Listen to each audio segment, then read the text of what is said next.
Hello everyone. आज का हमारा सवाल है which one is an example of heterogeneous catalysis. तो यहाँ पे आपको कुछ क्वेश्चंस दिख रहे होंगे, आपको बताना है यहाँ पे हेट्रोजीनियस कैटालाइसिस का कौन सा सही ऑप्शन है।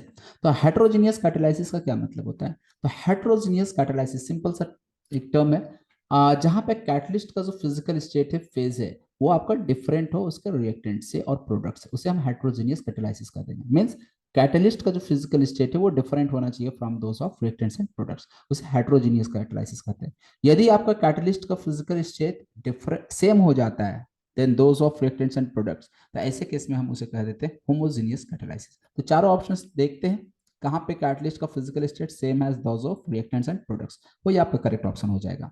पहला, oxidation of sulphur dioxide into sulphur trioxide in the presence of oxides of nitrogen. तो यार यहाँ पे सल्फर डाइऑक्साइड जो है वो सल्फर ट्राइऑक्साइड में जा रहा है इन the presence of nitrogen oxides, ठीक है ना। तो ये देखो सल्फर के डाइऑक्साइड, सल्फर के ट्राइऑक्साइड, ये सारे के सारे गैसेस हैं, और ये जो NOx है ये भी आपका गैसेस है। तो इसलिए यहाँ पे सारे के सारे गैसेस हैं, तो ये होमोजेनियस कैटालाइसिस का एग्जांपल हो गया। आपको बताना हेट्रोजेनियस, तो ऑप्शन वन रॉन्ग हो गया। ऑप्शन बी पे आता है hydrolysis of sugar catalysed by H plus ion.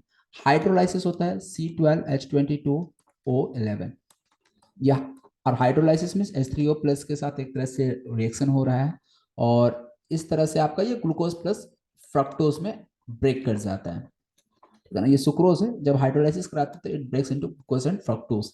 यहाँ पे भी यदि हम सबके फिजिकल स्टेट की बात करें तो ये सारे के सारे एक्वस मीडियम में ही होते हैं। आपके ग्लूकोज फ्रुक्टोज जो एच एसिडिक H प्लस को ही मैं H3O प्लस लिख रहा हूँ, तो ये भी आपका एक्वस मीडियम में ही होता है। सुक्रोज भी जो हम लेते हैं वो एक्वस मीडियम में लेते हैं, तो ये सारे के सारे आपके एक्वस मीडियम में ही लिए जाते हैं।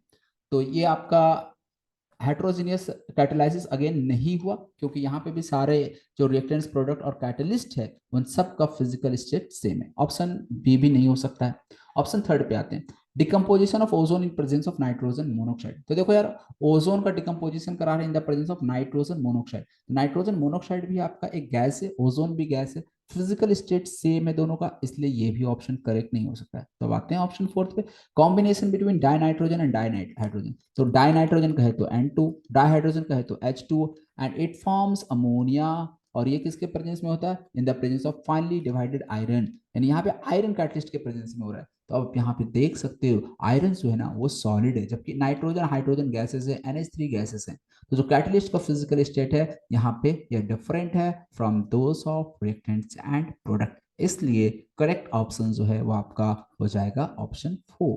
तो hope you understand this question. Thank you for watching video.